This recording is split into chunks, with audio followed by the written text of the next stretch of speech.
इस कहानी की शुरुआत में हमें लूका नाम के लड़के को दिखाया जाता है जिसे उसके डैड पेंक्रास तलवार चलाना सिखा रहे होते हैं, क्योंकि लूका की मां मांडा को कुछ सालों पहले लार्जिया नाम के इविल जादूगर ने किडनैप कर लिया था। इसलिए पेंक्रास उन्हें बचाने के मिशन पर थे। लूका के डैड बहुत बहादुर योद्धा होते हैं और वो लूका को भी अपनी तरह एक बहादुर योद्धा बनाना चाहते हैं। एक दिन जब लूका अपने दोस्त सेबरटूथ टाइगर के साथ खेल रहा होता है जिसका नाम पर्सी था, तभी वहाँ पर एक लड़का आता है जो लूका से एक औक के बारे में पूछता है। लेकिन तभी लूका के डैड उसे सफर पर चलने के लिए बुला लेते हैं और लूका पर्सी को साथ लेकर अपने डैड के साथ कोबा किंगडम में जाने के लिए निकल जाता है, क्योंकि वहाँ के राजा ने उन्हें मिलने बुलाया था। इस सफर के दौरान बहुत सारे राक्षस उन्हें रोकने की कोशिश करते हैं, लेकिन पेंक्रास सभी को मार डालते हैं और काफी दिनों के सफर के बाद वो कोबा किंगडम में पहुँच जाते हैं, जहाँ लूका की राजकुमार हेरी से दोस्ती हो जाती है। और जब वो साथ में खेल रहे होते हैं तभी लार्जिया के दुष्ट राक्षस हेरी को पकड़कर अपने साथ ले जाते हैं। ये सब देखकर लूका अपने डैड को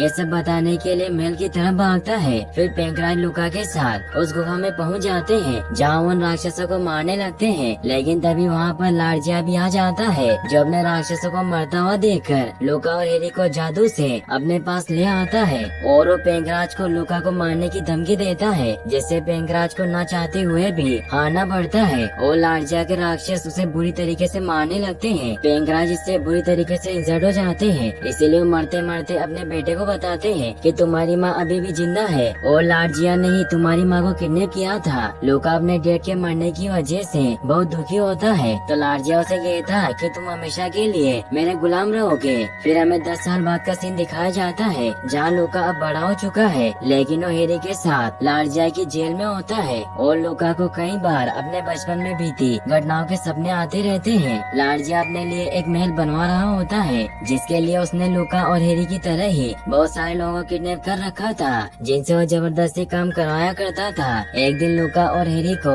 एक आदमी बताता है कि मुझे यहाँ से निकलने का रास्ता पता है, क्योंकि जब भी कोई आदमी मर जाता है तो उसे बैरल में भरकर नदी में फेंक दिया जाता है, इसीलिए तुम उस रास्ते से बाहर निकल सकते हो। हेरी को आइडिया बहुत अच्छा लगता है और वो दोनों रात को उस जगह पर आ जाते हैं जहाँ लार्जिया के डीमन मरे हुए लोगों को नदी में फेंका करते थे। लूका और हेरी अपनी बॉडी पर मरे हुए लोगों का मांस लगा लेते हैं ताकि उन्हें कोई पहचान न पाए और वो एक बैरल में छिप जाते हैं, लेकिन वो डीमन उन्हें देख लेते हैं, मगर उनकी बॉडी पर सड़े मांस की वजह से इतनी ज्यादा बदबू आ रही थी कि उन्हें लगता है कि वो दोनों मर चुके हैं, इसीलिए उन्हें भी नदी में फेंक देते हैं। इससे वो दोनों खुश होते हैं, लेकिन तभी वहाँ झरने से नीचे गिर जाते हैं, जिससे डीमन उन्हें देख लेते हैं और उन्हें पकड़ने के लिए उनके पीछे बढ़ जाते हैं। हेरी और लूका उस बैरल की मदद से वहाँ से भागने लगते हैं, मगर डीमन उनका पीछा नहीं छोड़ते। तभी वहाँ रास्ते में डॉक्टर एगन गुजर रहे होते हैं जो अपनी घास की गाड़ी में उन्हें छिपाकर बचा लेते हैं और उन्हें घर ले आते हैं, लेकिन अभी भी उनमें से बहुत बदबू आ रही थी। डॉक्टर एगन उन्हें बताते हैं कि मैं यहाँ इसलिए रहता हूँ ताकि मैं लार्जिया के महल पर नजर रख सकूँ, क्योंकि लार्जिया नर्क का दरवाजा खोलकर अपने गुरु निम्जो को वापस लाना चाहता है। तो लूका उनसे पूछता है कि ऐसा क्यों कर रहा है, तो एगन उसे बताते हैं कि निम्जो इस पूरी दुनिया को बुराई में बदलने की ताकत रखता है और सालों पहले बहुत सारे जेनेथियन वासियों ने उसे भगाने के लिए जाने गंवाई थी, इसीलिए मैं उस जेनेथियन योद्धा की तलाश कर रहा हूँ जो लार्जिया को मारकर नर्क के दरवाजे को हमेशा के लिए बंद कर देगा, क्योंकि एक भविष्यवाणी के मुताबिक एक जेनेथियन योद्धा ही लार्जिया को मारेगा। अगले दिन एगन उन दोनों को सभी से छिपाकर आइलैंड से बाहर निकलवा देते हैं। लूका हेरी के साथ उसके किंगडम कोबग लौटता है, लेकिन वो अंदर जाने से मना कर देता है और वो हेरी को बताता है कि मेरे पिता ने अपने आखिरी समय में मुझे मेरी माँ के बारे में बताया था, इसीलिए मुझे उन्हें बचाने जाना है। तो हेरी लूका से अलविदा लेता है और उसे कहता है कि तुम्हारे डैड ने मेरी जान बचाने के लिए अपनी जान गंवा दी, इसलिए अगर तुम्हें किसी भी चीज की जरूरत हो तो मुझे जरूर बताना, मैं तुम्हारी पूरी मदद करूँगा। फिर लूका वापस अपनी पुरानी झोपड़ी की तरफ बढ़ने लग जाता है ताकि वहाँ से उसे कुछ पता चल सके। लूका जब अपने घर पहुँचता है तो वहाँ गलती से उससे उसके डैड का सीक्रेट रूम खुल जाता है, जहाँ उसके डैड के बहुत सारे रिसर्च का सामान पड़ा होता था।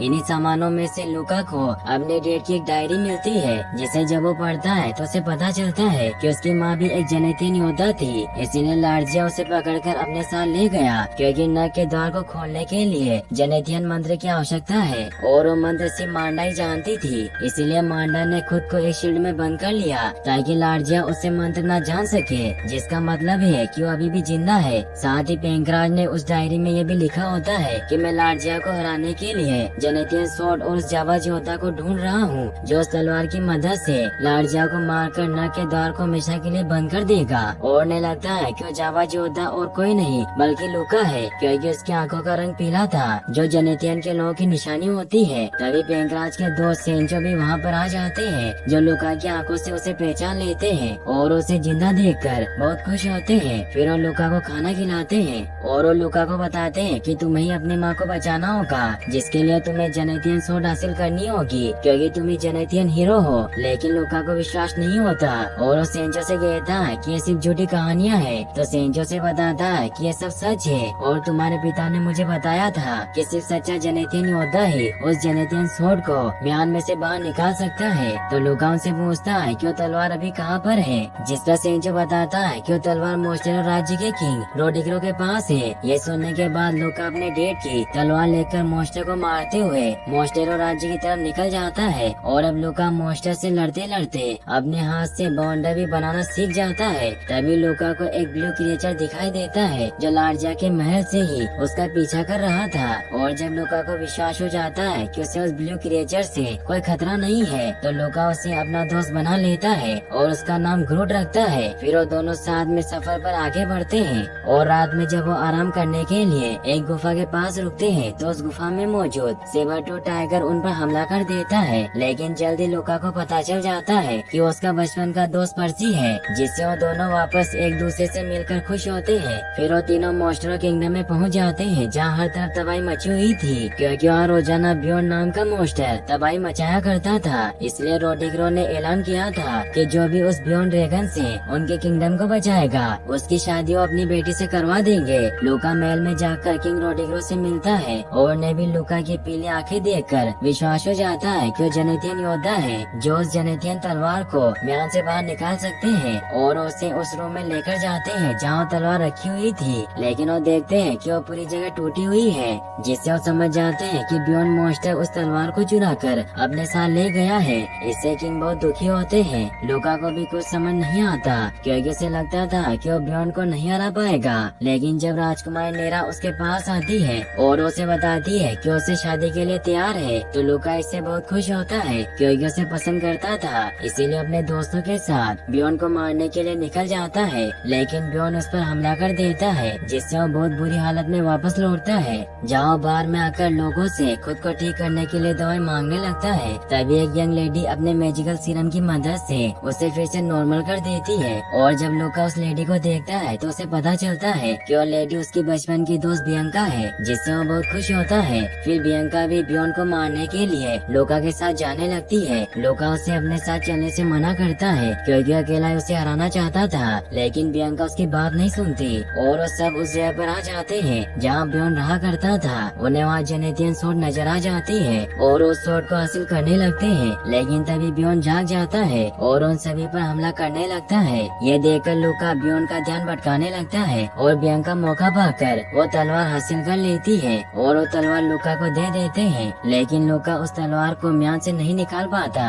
क्योंकि वो बहादुर जेनेथियन योद्धा नहीं था, जिससे वो सभी बहुत डर जाते हैं और वो सभी अपनी जान बचाकर वहाँ से भागने लगते हैं। लेकिन ब्योन उनका पीछा करते हुए पूरे किंगडम में तबाही मचाने लग जाता है। तभी लूका को याद आता है कि जब वो ब्योन से लड़ रहा था, तो ब्योन ने हर बार अपनी तीसरी आंख बचाने की कोशिश की थी, जिससे वो समझ जाता है कि ब्योन की पूरी पावर उसकी तीसरी आंख में है। इसीलिए वो ब्योन पर हमला कर देता है और काफी कोशिश के बाद वो ब्योन पर काबू कर लेता है। और लूका जब उसकी तीसरी आंख फोड़कर उसे मारने लगता है, तो ब्योन उसे कहता है कि मैं मरना नहीं चाहता, मेरी जान बख्श दो, मैं हमेशा तुम्हारा गुलाम रहूंगा। और अब ब्योन की आंखों का रंग भी बदल जाता है, क्योंकि वो बच्चा बन गया था। इसलिए लूका उसे छोड़ देता है। पूरे टाउन के लोग बहुत खुश होते हैं, क्योंकि लूका ने ब्योन को हरा दिया था। इसलिए अब उनके ऊपर कोई खतरा नहीं था। टाउन में वापस आने पर बियंका लूका से पूछती है कि तुमने राजा से ब्योन को हराने के बदले में क्या मांगा था। तो लूका उसे कहते हैं कि राजा ने मुझे वचन दिया था कि वो नेरा की शादी मुझसे करवा देंगे। तो इसे बियंका समझ जाती है कि लूका ब्योन को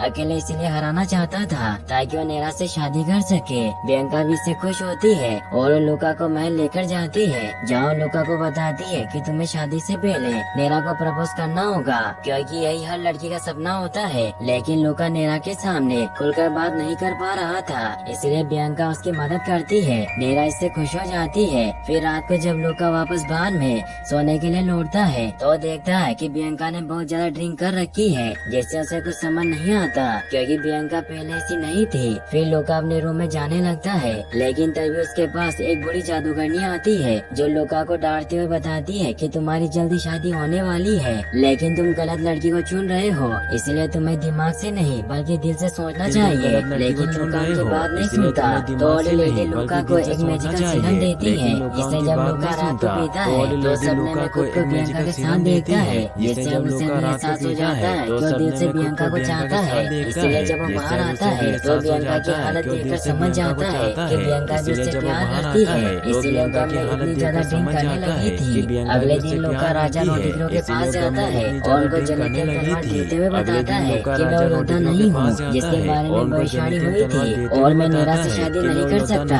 क्योंकि मैं दिल से किसी और को प्यार करता हूँ। इससे कि लोग गुस्सा होते हैं, लेकिन उन लूका से तलवार नहीं लेते और उसे कहते हैं कि तुम एक जन्नतियन हो, इसलिए तुम ही उस जन्नतियन योद्धा को ढूंढ सकते हो, और अगर तुम लाड़जिया को मारकर अपनी बहू को वापस लाना चाहते हो तो तुम्हारे इस काम में एक ड्रैगन मदद कर सकता है जो इस समय एक आदमी के रूप में छिपा हुआ है। फिर लूका वापस उस बार में आ जाता है जहाँ बियांका को प्रपोज करता है। लूका के इसे अचानक से प्रपोज करने से बियांका पूरी तरह से हैरान होती है, मगर वो लूका से प्यार करती थी इसलिए वहाँ बोल देती है। लूका बहुत खुश होता है और उस ओल्ड लेडी को यस कहता है। फिर वो ओल्ड लेडी वहाँ से चली जाती है और हमें पता चलता है कि ओल्ड लेडी और कोई नहीं बल्कि नीरा होती है, जो बियांका और लूका की दोस्ती देखकर समझ गई थी कि वो दोनों एक दूसरे से प्यार करते हैं, इसलिए उसने लूका को इस बात का एहसास करवाया था। फिर दिखाया जाता है कि लूका और बियांका शादी कर लेते हैं और बहुत ही जल्द उनका एक बेटा पैदा होता है जिसका नाम एलुस रखते हैं। एलुस एक जन्नतियन होता है क्योंकि उसकी आंखें बिल्कुल लूका की तरह पीली थी। लूका बियांका से कहता है कि तलवार लगातार हिल रही है,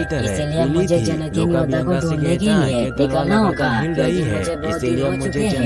लेकिन तभी लाड़जिया के टीमन को हमला कर देते हैं, जिससे वो सभी खुद रास्ते से वहाँ से भागने लगते हैं, लेकिन लाड़जिया के सैनिक उन्हें देख लेते हैं इसलिए उन पर हमला करने लगते हैं। लूका उन डीमन से फाइट करने लगता है। ये देखकर बियांका अपने बेटे एलुस को सेंचो को देकर लूका की मदद के लिए उन डीमन से लड़ने लग जाते हैं, लेकिन वो डीमन बहुत ज्यादा होते हैं इसलिए वो बियांका पर हमला करके उसे दूर गिरा देते हैं। तभी एक डीमन लूका पर हमला करके उसे धरती की गहराइयों में फेंक देता है, जिससे उन्हें लगता है कि वो मर गया है, लेकिन वो पत्थर को पकड़कर बच गया था। लाड़जिया भी वहाँ पर आ जाता है जो बियांका को पकड़ लेता है। वहीं लूका भी बहुत मुश्किल से खाई से बाहर निकल आता है और जब बियांका को लाड़जिया के पास देखता है तो लाड़जिया पर हमला करने की कोशिश करता है, लेकिन लाड़जिया अपने पावर से उसे पकड़ लेता है और उसे पत्थर की मूर्ति में तब्दील कर देता है। इससे लाड़जिया बहुत खुश होता है और फिर वो बियांका को लेकर अपने महल में आ जाता है, जहाँ बियांका को बताता है कि तुम एक जन्नतियन हो। लेकिन बियांका को उसकी बातों में विश्वास नहीं होता तो लाड़जिया बियांका को बताता है कि तुम्हारे परिवार ने तुम्हें गोद लिया था, इसलिए उन्होंने तुम्हारी आंखों पर जादू किया जिससे किसी को पता न चले कि तुम एक जन्नतियन हो। फिर वो बियांका को लूका की माँ के पास लेकर जाता है जिन्होंने खुद को एक शील्ड में बंद कर रखा था ताकि लाड़जिया उनसे जन्नतियन मंत्र न जान सके। इसलिए बियांका से कहता है कि तुम्हें मांडा से बात करनी होगी और जन्नतियन मंत्र जानना होगा,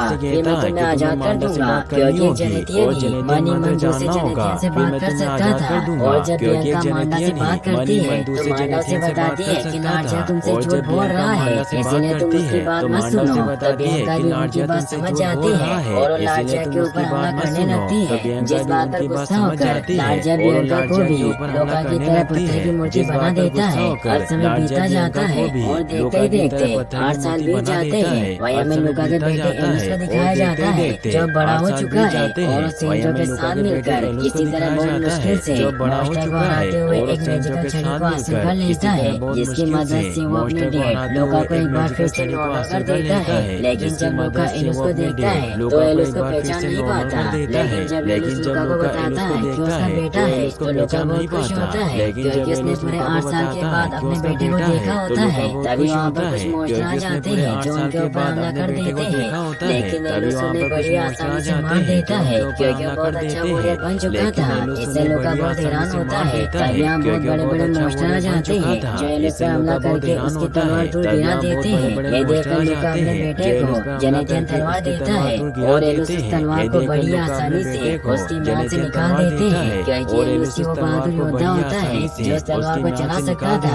उस तलवार की पावर इतनी ज्यादा होती है कि वो एक ही बार में 2 मॉन्स्टर को मार देती है। इससे डरकर बाकी के मॉन्स्टर यहाँ से भाग जाते हैं। इससे लूका बहुत खुश होता है। फिर बियांका और लूका की माँ को बचाने के लिए लार्जा के किले की तरफ बढ़ने लगते हैं, लेकिन वो देखते हैं कि और राक्षसों की संख्या काफी ज्यादा होती है और उन्हें किले पर पहुंचने में उस ड्रैगन की मदद चाहिए थी जो इंसानी रूप में लोगों के बीच छिपा हुआ था। इसीलिए सभी लोग ड्रैगन के पास पहुंच जाते हैं, जहाँ उन्हें पता चलता है कि जिस ड्रैगन की तलाश में वो एगन के पास आए हैं वो ड्रैगन कोई और नहीं बल्कि खुद एगन है। लेकिन एगन उन्हें बताते हैं कि मेरा मैजिकल ऑर्ब कहीं खो गया था, इसलिए मैं ड्रैगन में ट्रांसफॉर्म नहीं हो सकता। तो लूका अपने पास रखा हुआ और का एक टुकड़ा उन्हें दिखाता है जो उसे बचपन में मिला था। ड्रैगन उसे बताते हैं कि नकली है, लेकिन यहाँ से बहुत दूर एक आइलैंड में एक परी रहती है जो तुम्हारी उस को ढूंढने में मदद कर सकती है, लेकिन वहाँ तुम्हें अकेले जाना होगा क्योंकि सच्चा वॉरियर ही उसके महल में पहुँच सकता है और उसकी एक विश पूरी करती है। तो लूका अकेले उस परी की तरफ निकल पड़ता है। रास्ते में लूका को ब्लू क्रिएचर मिलता है जो लूका के साथ जाना चाहता है, इसीलिए लूका उस ब्लू मॉन्स्टर के साथ परी की तरफ निकल पड़ता है। रास्ते में कुछ रोबोट्स मिलते हैं जो इनके ऊपर हमला कर देते हैं, लेकिन लूका ब्लू क्रिएचर के साथ किसी तरह वहाँ से निकल जाता है और अब ये लोग परी के पास पहुँच जाते हैं। परी लूका की मदद करने के लिए राजी हो जाती है और लूका को एक नकली मैजिकल ऑर्ब देकर उसे उसके बचपन में भेज देती है। इसके बाद हम उसी सीन को देखते हैं जिसे हमने मूवी के स्टार्टिंग में देखा था, यानी कि जो लड़का लूका से मैजिकल ऑर्ब के बारे में पूछ रहा था वो लड़का और कोई नहीं बल्कि फ्यूचर से आया लूका ही था, क्योंकि बचपन में लूका को वो और भी पहाड़ पर मिला था। इसलिए लूका बड़ी चालाकी से नकली ऑर्ब से असली ऑर्ब को एक्सचेंज कर लेता है और अब लूका असली ऑर्ब को लेकर वापस आ जाता है। फिर वो सभी एगन जो कि ड्रैगन में ट्रांसफॉर्म हो चुके थे उनके ऊपर बैठकर उसके लिए आ जाते हैं, जहाँ लार्जिया ने बियांका को पत्थर की मूर्ति बनाकर रखा होता है। एलुस अपने मैजिकल छड़ी की मदद से बियांका को वापस नॉर्मल कर देता है। बियांका अपने बेटे एलुस को देखकर बहुत खुश होती है। बियांका उन्हें बताती है कि लार्जिया ने मांडा को ऊपर पहाड़ पर रखा हुआ है, तो वो सभी एगन पर बैठकर उस पर जाने लगते हैं। तभी लूका को अपनी मॉम की आवाज सुनाई देती है जो लूका को वापस लौट कर जाने को कह रही थी, क्योंकि अब लार्जिया पहले से कहीं ज्यादा ताकतवर बन चुका होता है और अगले ही पल वो अपनी शक्ति की मदद से मांडा का कवच तोड़ देता है। ये देखकर लूका अपने दोस्तों के साथ अपनी मॉम की मदद के लिए उनके पास पहुंच जाता है, लेकिन अपनी मॉम को बचा नहीं पाता और उसकी मॉम की वहीं पर डेथ हो जाती है। अपनी मॉम की मौत से लूका बहुत दुखी होता है। तभी लार्जिया के मॉन्स्टर उनके ऊपर हमला करना शुरू कर देते हैं और अब मॉन्स्टर और लूका की टीम के बीच में एक खतरनाक फाइट होना शुरू हो जाती है। एलुस अपने जेनेथियन तलवार की मदद से एक एक करके सभी मॉन्स्टर को मारना स्टार्ट कर देता है, लेकिन फिर ये लोग लार्जिया की सेना से आ रहे होते हैं क्योंकि उनकी संख्या बहुत ज्यादा होती है। लेकिन तभी वहाँ पर ब्यून हेरी की पूरी सेना के साथ लूका की मदद के लिए आ जाता है, क्योंकि हेरी ने वादा किया था कि उनकी मदद करने आएगा। अब इनके और लार्जिया की सेना के बीच में एक खतरनाक फाइट होना शुरू हो जाती है। लूका लार्जिया से फाइट कर रहा होता है और उसे मारने की कोशिश करता है, लेकिन वैसा नहीं कर पा रहा था क्योंकि भविष्यवाणी के अनुसार लार्जिया को जेनेथियन योद्धा ही मार सकता है। अब एलुस भी लूका के साथ मिलकर लार्जिया से लड़ने लगता है, क्योंकि एलुस एक जेनेथियन योद्धा होता है, इसलिए वो लूका के साथ मिलकर अपनी जेनेथियन तलवार से उसे मार डालता है। लार्जिया को मारकर ये दोनों बहुत खुश होते हैं, लेकिन लार्जिया अभी भी मरा नहीं होता और वो मांडा की पावर को ऑब्जर्व करके नर के पोर्टल को खोल देता है, लेकिन इस दौरान वो खुद भी मारा जाता है। एलुस पोर्टल को खुलता देख अपनी जेनेथियन तलवार को उस पोर्टल के अंदर फेंक देता है, जिसकी वजह से अब धीरे धीरे पोर्टल बंद होना शुरू हो जाता है। ये देखकर लूका और एलुस को लगता है कि उन्होंने जंग जीत ली है, लेकिन तभी अचानक से लूका को छोड़कर सभी लोग फ्रीज होना शुरू हो जाते हैं और अगले ही पल वहाँ पर निंजा आ जाता है। निंजा लूका को समझाता है कि वास्तविक दुनिया नहीं है बल्कि एक ग्राफिक्स गेम है और निंजा अपनी पावर की मदद से लूका को सब कुछ दिखाता भी है कि किस प्रकार उसके आसपास की सारी चीजें ग्राफिक डिजाइन से बनी है। और यहाँ पर हमें पता चलता है कि वास्तव में लूका एक लड़का होता है जो अपने रियल लाइफ में इस गेम में खेल रहा होता है, लेकिन इस गेम में इतना खो गया था कि वो गेम और रियल लाइफ में फर्क नहीं कर पा रहा था। यहाँ पर निंजा लूका को बताता है कि मैं एक वायरस हूँ और मैं इस गेम को खत्म करना चाहता हूँ, लेकिन लूका इस गेम को बहुत पसंद करता था, इसलिए निंजा से लड़ने लगता है। मगर निंजा लूका पर भारी पड़ रहा होता है। तभी ब्लू क्रिएचर लूका के सामने सामने आ जाता है, जो उसे बताता है कि मैं इस गेम का एंटीवायरस हूँ, और वो लुका को एक छोड़ देता है, जिससे वो दोनों मिलकर निंजा को मार देते हैं। निंजा के मरते ही सब कुछ नॉर्मल हो जाता है, और लुका एक बार फिर से एलिस और बियांका से मिलकर बहुत खुश होता है, और अब हैरी और बियॉन लुका से विदा लेकर वहाँ से चले जाते हैं। इसके बाद लुका अपनी फैमिली के साथ मिलकर वापस लौटने लगता है, मगर अब उसे पता था कि गेम खत्म हो चुका है और उसे वापस असली दुनिया में लौटना होगा। इसलिए बियांका और अपने दोस्तों के साथ बातें कर रहा होता है, और यहीं पर ये मूवी एंड हो जाती है। और गाइस, आपको वीडियो कैसी लगी मुझे कमेंट बॉक्स में जरूर बताएं, और इस वीडियो को लाइक और चैनल को सब्सक्राइब करने के लिए आपका तहे दिल से शुक्रिया। Thanks for watching.